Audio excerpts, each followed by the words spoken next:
Langsung ngejerit Pak dia. Yang dilihat apa coba? Cewek mangap gini. A-nya nih panjang segini, matanya putih, rambutnya di sini botak, panjangnya di sini doang. Bajunya warna merah. Dan itu gede.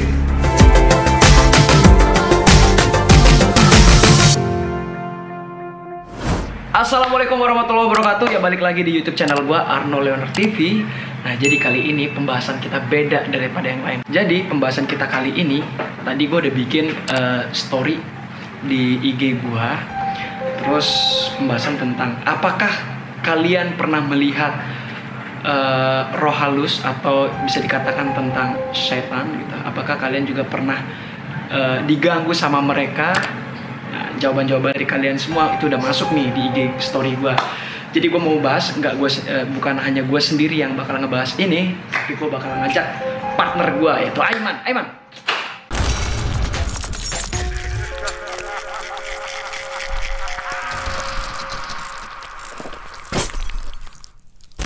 Yes, Man.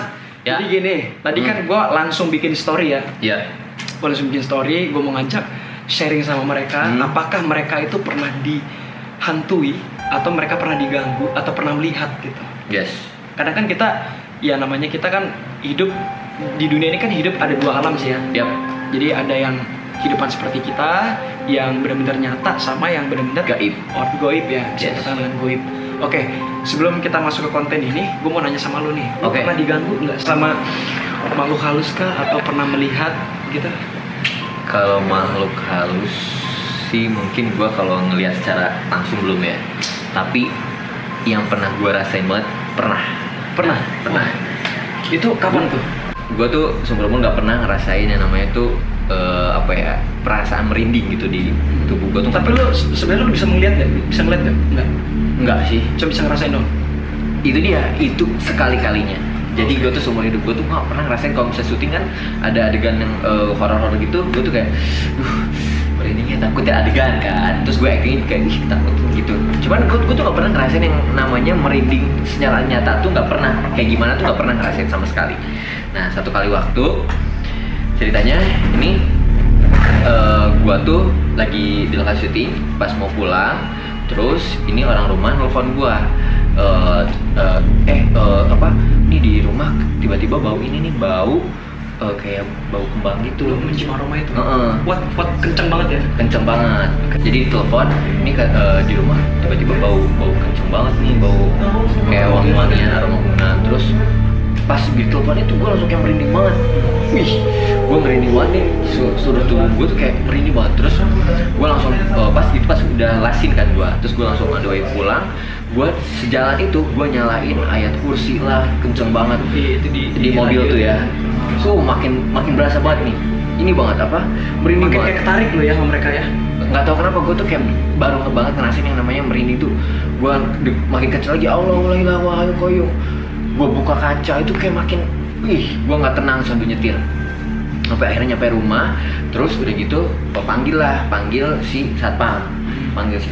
Tapi dibilangnya itu ini ngomongin di rumah gue juga loh. Ini di rumah gue. Siap-siap loh. Jadi tapi ini beberapa ya mungkin dari setahun lah masih tahu satpam itu di atas ada yang gerak-gerak, nggak ngomong. Gue cuma ngomongin di atas ada yang gerak-gerak tuh, tolong cek dong, takutnya ada maling. Datanglah si satpam itu, cek ke atas, terus udah gitu kata satpam tiba-tiba ngomong gini, kayaknya ini rumah waktu pas pertama udah dingajiin apa belum, katanya. Udah diselamatin? Udahlah kata gue gitu kan. Terus iya soalnya wangi banget katanya. Wah, itu makin jadi dong. Sampai ke sini? Iya, makin jadi dong. Ternyata apa yang gua rasain nggak halu gitu. Ternyata emang orang itu juga ngerasain juga. Wah, jadi makin parno dong gua. Dari situ gua tuh langsung kepikiran, jalan-jalan kan namanya dunia internet tuh pasti ada aja yang namanya kayak orang suka sirik atau apa. Nah, gua takutnya tuh ada yang ngirim ke gua. Sampai akhirnya gua takutnya kayak gitu. Sampai akhirnya gua tuh langsung ke masjid, terus gue baca-baca, terus gue telepon orang-orang ruqyah, nggak bisa datang karena itu jam 12-an gitu. Terus sampai akhirnya gue memutuskan untuk nggak tidur di rumah. Nah besokannya tuh gue syuting, nah terus beresnya cepat jam 8 malam, terus gue datang ke rumah, Terus gue udah ngedatengin orang ruqyah. Terus gue tiap ngikutin bacaan ruqyah itu kayak gue tuh kayak gitu mulu gue. Itu lu ngerasain bener-bener kayak ada yang nempelin lu? Ya tiba-tiba tuh bisa kayak Allah, gak tau ya, gue tuh kayak nggak mau diem ya gue tuh ya. Terus udah gitu kayak dibawa ngantuk, terus gitu mulu. Itu pun kenapa gue kayak gitu diceritain sama temen gue, lu pas ini kayak gini katanya. Pas udah gitu terus gue kayak dia ini dipukul tengah gue, sampai akhirnya gue kayak muntah, masukin plastik gitu. Udah terus kata si orang ruqyahnya, jadi rumah ini tuh ditempatin karena gue baru inget gue itu tuh kejadian itu adalah 4 hari sebelumnya gue tuh ke Jogja. Rumah tuh kosong. Jogja kan banyak tempat-tempat mistis di sana-sana ya. Nah, tapi kan gue setelah nyampe Jakarta, setelah nyampe rumah, gue langsung syuting. Jadi gue tuh belum sempet tidur dari Jogja itu. Jadi pagi-pagi nyampe sini, langsung gue lokasi syuting. Jadi di rumah ini itu kan kosong selama 4 hari. Jadi kata si orang ruqyahnya tuh, orang itu tuh iseng dikirain tuh kosong rumah ini katanya. Bukan orang, maksudnya makhluk itu tuh iseng dikirain kosong. Akhirnya dia nempatin ini gitu karena selama 4 hari itu tuh pas gua selama ke Jogja itu tuh. Nah, terus dikasih tahu kalau usahakan kalau misalnya rumah tuh jangan kosong, terus biasain nyalain, terus bersih, terus katanya bacaan ayat-ayat Quran. Makanya gue tuh pakai beli ayat ini, taruh ayat Quran gitu kan di situ kayak suara buat ngaji Quran gitu. Nah dari situ udah mulai lega nih. Itu ceritanya Aiman. Memang sih kita tuh memang kalau misalkan di rumah yang kosong atau kamar pun deh, nih kosong, biasanya kalau misalkan nggak ditempatin udah lama banget ya. Biasanya apalagi nggak dibersihin nih, itu jadi tempatnya mereka. Itu ceritanya Aiman. Jadi kali ini gue bakalan ceritain pengalaman dari fans gue. Tapi ntar ada cerita dari lo juga dong. Pastinya dong. Dari Aransya. Ada lagi hantu yang menyerupai abang aku sendiri. Enggak, maksudnya abangnya dia, menyerupai abangnya dia, gitu. Pas dipanggil-panggil ternyata enggak. Nah, jadi gini. Jadi teman gua itu kan bokapnya baru meninggal ya. Bokapnya baru meninggal. Itu 2 hari yang lalu lah. Misalkan sekarang 2 hari kemudian itu misalkan meninggalnya sekarang, 2 hari kemudian itu yasinan terus kan sampai 7 hari kan. Terus nah, teman gua itu kan dia lagi di rumah tuh, di rumah.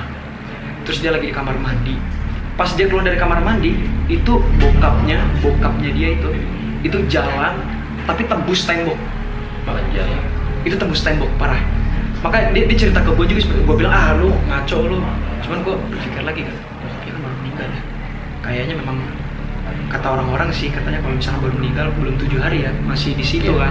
Cuman itu kan kata orang-orang mistis kan. Nah mungkin ini salah satunya kayak mungkin apa namanya tuh, lo pernah gak sih kayak gitu, kayak mendengar sesuatu kayak menyerupai abang lo atau menyerupai pernah sih gue dulu waktu kecil gitu kan? Gue kakek gue udah meninggal, terus gue di kamarnya tiba-tiba langsung kayak gue langsung gila ya, itu gue langsung gue kaget lari gue. Itu parah sih. Jadi mungkin ini ya yang mudah-mudahan siaran saya, jadi itu penunggu rumah mungkin ya, penunggu rumah mudah-mudahan sih. Biasanya sih kalau penunggu rumah itu biasanya dia nggak bakalan ngeganggu kita yang punya rumah, dia malah justru menjaga kita gitu loh.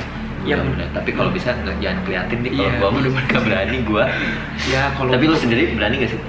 Anjir, gue tuh orang penakut. Gue orang paling penakut sebenarnya. Sama. Itu juga parah sih. Oke, sekarang nih dari SZ Tata 96. Gimana ceritanya? Pernah ada suara ketukan di lantai, kayak suara kelereng digelinding padahal sendirian di rumah. Itu biasanya sih ya, Tak. Gue pernah sekali di rumah, itu kayak ada yang main taplak. Dulu gue bukan tinggal di Jagakarsa ya, tapi gue pernah tinggal di Pondok Gede. Nah, rumah itu sebenarnya rumah tua. Kata orang-orang situ sih, tanah itu dulu bekas penjajahan Belanda zaman dulu. Jadi banyak anak-anak kecil yang dibunuh di sana.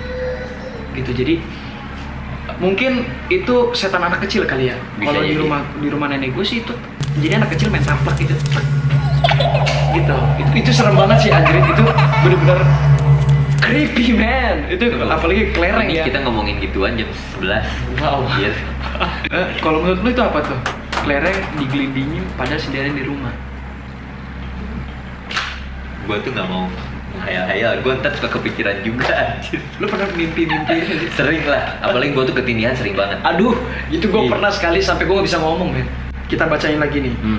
Coba kalau dari lu nih, cari. Kalau diganggu sih jujur aja nggak pernah, tapi kalau ngelihat aku pernah waktu aku masih kecil umur 5 tahunan.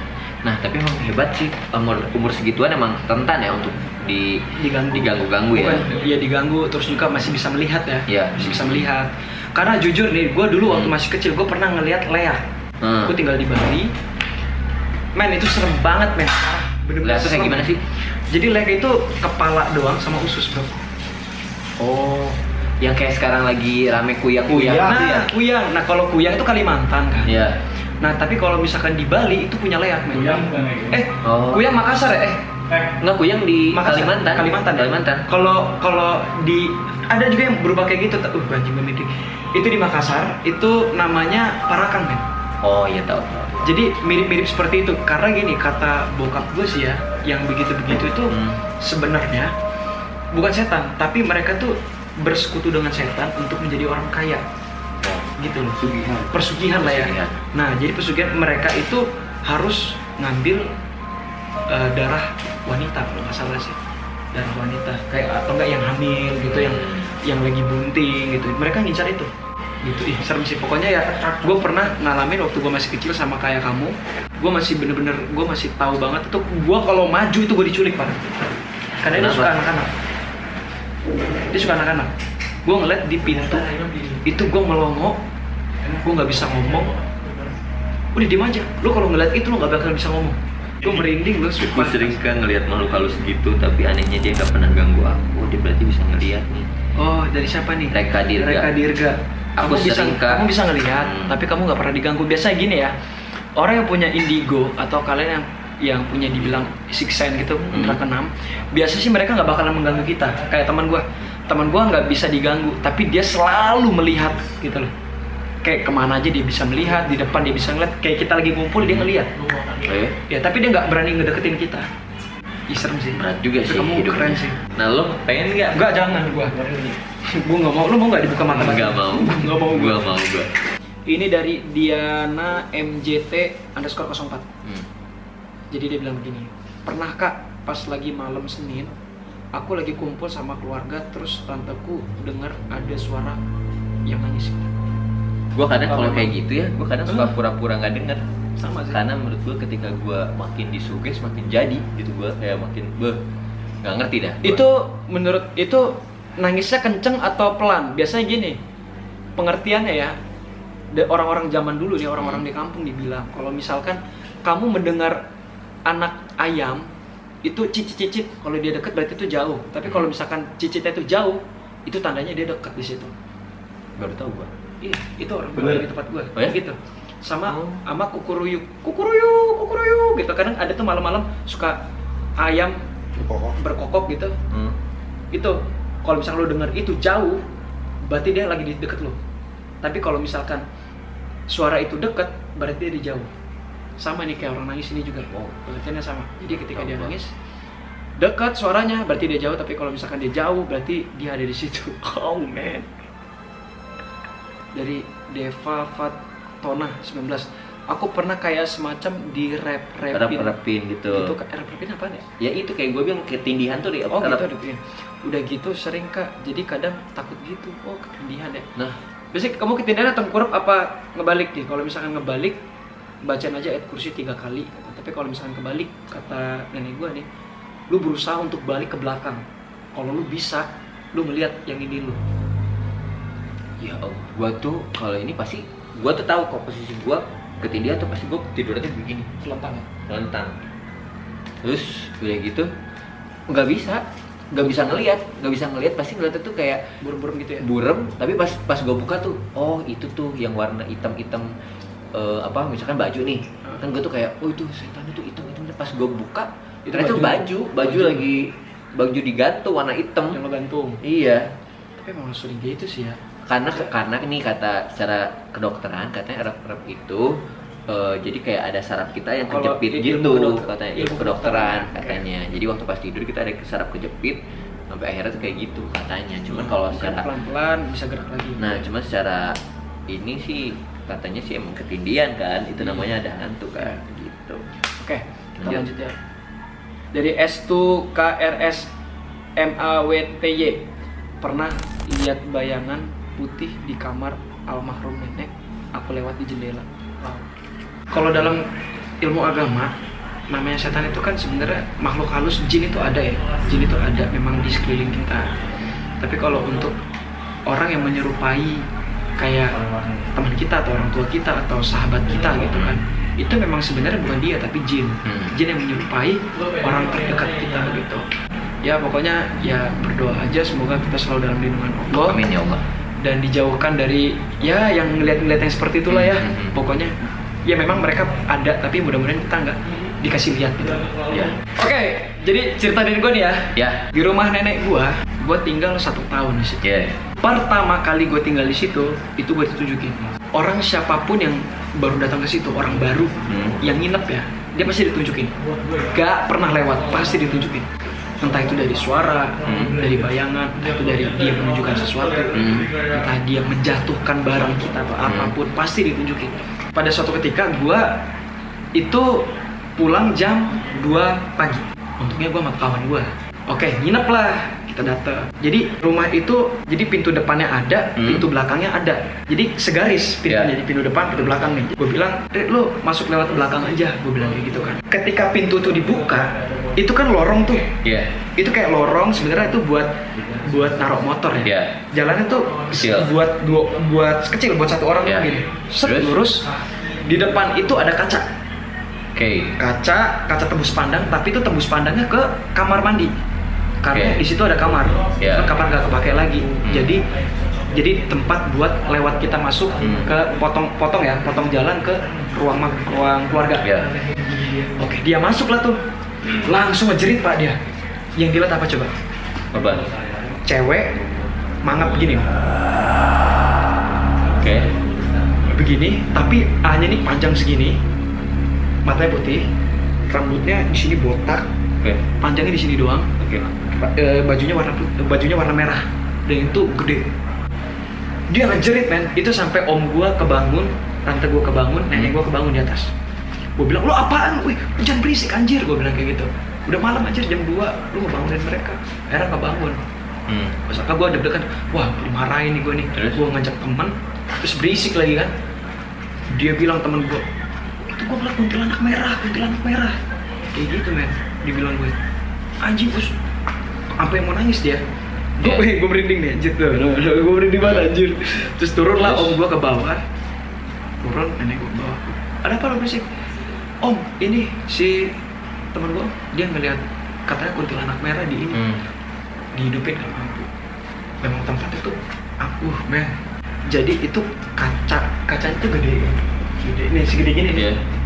Tembus mana itu kan kamar mandi kan, langsung dilihat kan.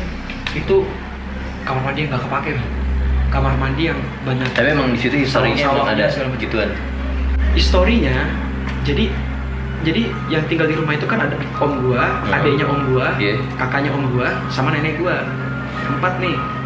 Adeknya om gua itu yang si cowok itu, dia pernah ngeliat di kamar itu ada yang tidur 5 orang. Ibu, bapak, anak 3. Mungkin itu kalau gue berpikir ya, itu kayaknya anak remaja atau enggak ibu-ibu itu. Ibu-ibu yang pakai baju merah. Karena gini, pas begitu dia sama tuh kan. Adanya om gue itu, ini real man. Adanya om gue itu jalan lewat situ juga percis. Pas dia lewat ke kamar itu kan motong jalan tuh. Di kamar itu lagi tidur Pak, tidur di bawah gitu. Itu kan creepy banget bro. Lu bayangin, lu ngeliat itu. Ada 1 kamar di atas, jadi kosong, kita yang nempatin tuh kamar gua kan. Jadi tidur di situ. Teman gua ngedengar suara orang nyinden itu kenceng banget, parah. Gua nggak ngedenger Pak. Tapi teman gua nggak bisa tidur sampai pagi. Dia didengerin suara tapak itu yang gua bilang kayak orang lagi main taplak. Terus juga ada suara orang nyinden nyanyi. Ada suara orang ngorok. Kayak itulah yang pernah gue alamin. Dan mudah-mudahan jangan kesampaian lagi ya. Iya, mudah-mudahan sih. Oke, buat semuanya teman-temanku atau sobat-sobatku atau pokoknya keluargaku yang ada di YouTube channel gue ini. Terima kasih banyak udah nonton YouTube channel gue Arnold Leonard TV, dan jangan lupa untuk subscribe, like juga komen, dan jangan lupa untuk di sebelah kanan sebelahnya ada tanda lonceng, klik biar nanti kalau misalkan ada konten-konten update kalian bisa tahu. Dan jangan lupa juga untuk subscribe YouTube channelnya Aiman Ricky. Ya, like, komen juga di tempat dia, dan loncengnya juga dibunyikan. Boleh komen juga kalau kalian yang pernah merasakan hal-hal mistis. Iya, pokoknya komen di bawah kalau kalian punya hal-hal mistis atau apapun itu. Nanti kita bahas lagi lebih dalam, kita korek lagi ya. Tapi gua kayaknya stop di sini kalau mistis. Jangan dong, lo harus nemenin gua. Oke. Oke, terima kasih banyak. See you guys and I love you buat kalian semua. See you next time. Assalamualaikum warahmatullahi wabarakatuh.